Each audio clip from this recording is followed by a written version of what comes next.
One for the good guys. Just in from New York City, the progressive DA here in New York has dropped the charges against that bodega worker, Jose Alba.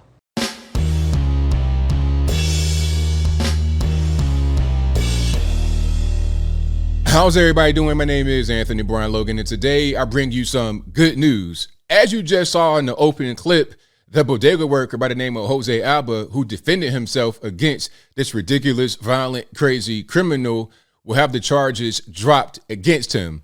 He was facing second-degree murder charges. Now, he could have faced probably his whole life in the penitentiary if not for the fact that the charges were dropped.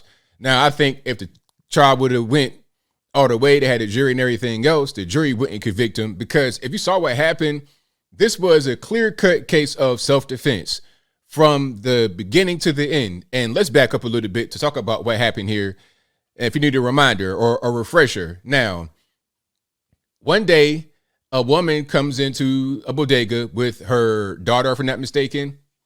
Now, she wanted to buy the daughter a bag of chips.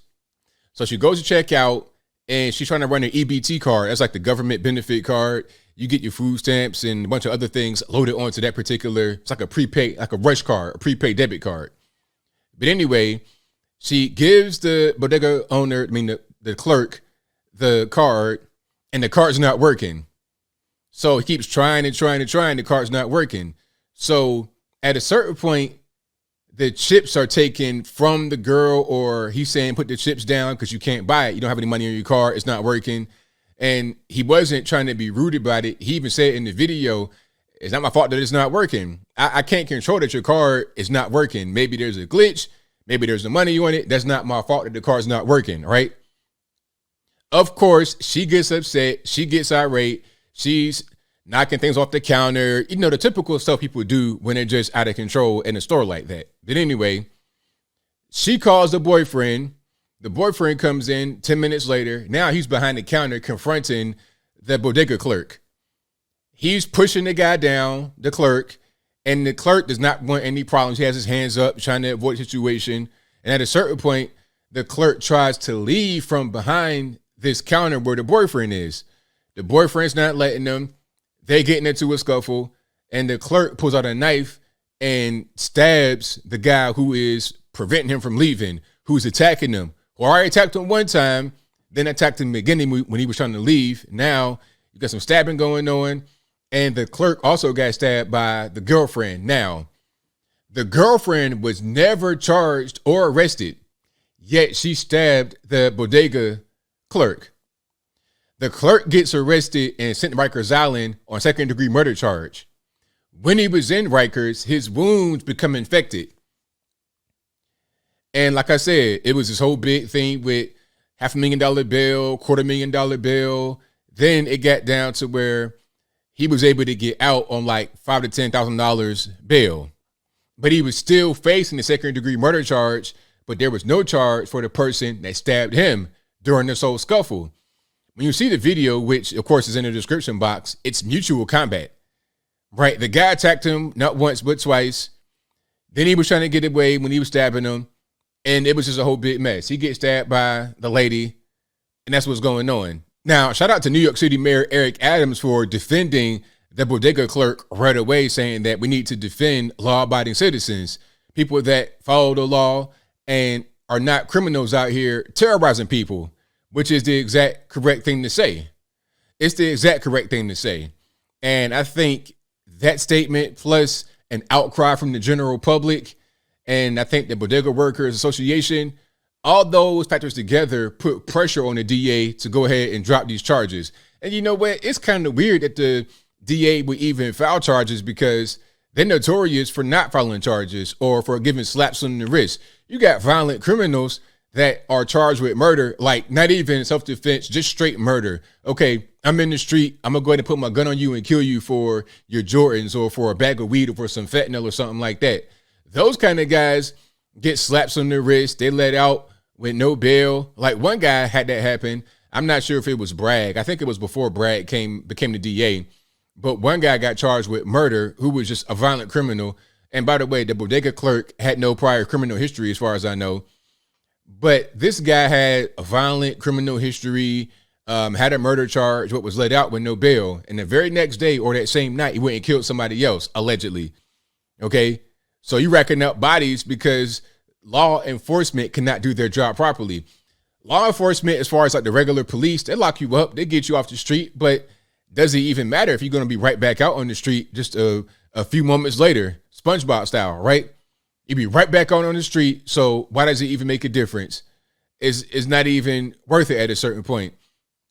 A lot of police are retiring because they're not being treated properly and they're having a hard time being able to staff. So it's a whole big mess going on right now in New York City. The last thing you need is to have regular normies defending themselves get sent to the penitentiary over something that they shouldn't be sent for. You send the person that stabbed or that got stabbed, if he lived, you send him to the joint because he was the one that started the whole situation. Attacked him first. You know, Poppy's like, hey, I don't want no problems. As he's trying to leave, he attacks him again and is preventing him from leaving. You got all kind of charges right there: assault and battery, kidnapping, false imprisonment, a little bit of everything. Okay, maybe even robbery because they might have went behind the counter and tried to take something. Burglary, whatever it is. That's a whole litany of charges. I think the only thing you could say about the bodega clerk is that the force wasn't equal, but this is a 61-year-old man against a 35-year-old man. There's a strength difference, a size difference. So what is he to do? What, try to fight? Like, okay, you got a 22-year-old Mike Tyson type person punching you in the face and you 85 years, like, what are you going to, what's equal force in that situation? Your fist? That's not going to be equal, obviously. The strength, the size, the training, the ability is not going to be equal. So to equalize that, I need to pull out my pistol. I need to pull out my knife or something. And it could have been worse. The clerk could have had a gun. You know, it could have been that. Now, you could have had people that got shot, innocent bystanders, or the girlfriend could have got shot. It could have been a little bit of everything going on. But what he did, in my humble opinion, was appropriate. Now, as far as the eyes of the law, I'm not totally sure. But I do know that these charges needed to be dropped. You got a serious problem with crime in New York City, and these people that are committing the crimes aren't really being charged. Charge those that are committing the crime rather than just regular everyday guys that aren't doing anything wrong at all. But I think I'll leave that right there for now. And what say you? How do you feel about what's going on here in New York City with this charge being dropped against the bodega owner? Is it the right thing to do? I mean, second degree murder, really? Is that what it is? When it was a clear case of self-defense, the only argument that could be made here is that he went overboard with the stabbing, but what else are you going to do? It was a clear size difference, probably a strength difference, an age difference, and he was attacked first. It was multiple times where he was trying to leave and he wasn't allowed to leave. So what's your recourse in situation? Just get beat to death and nobody cares about it because you don't want to pull your knife out, or live to fight another day by bringing your blade out? Whatever your thoughts on that whole thing are, please let me know in the comments below. You guys know where I'm at. This is justice, but it's justice kind of, a little bit, just a little bit late. A little late because the clerk should have never gone to the jail. He should never gone to Rikers Island. The person that stabbed him should have got charged with something. This whole thing should have been handled differently. But at least they're not going to go forward with the second degree murder charges or anything else, which, again, should have been the case from the very beginning rather than at the end after a big outcry, a bunch of money being spent, and news coverage and everything else. But whatever your thoughts are, please let me know in the comments below. And that's all I got to say for this video. If you like what you heard, please comment, rate, share, and subscribe. Peace.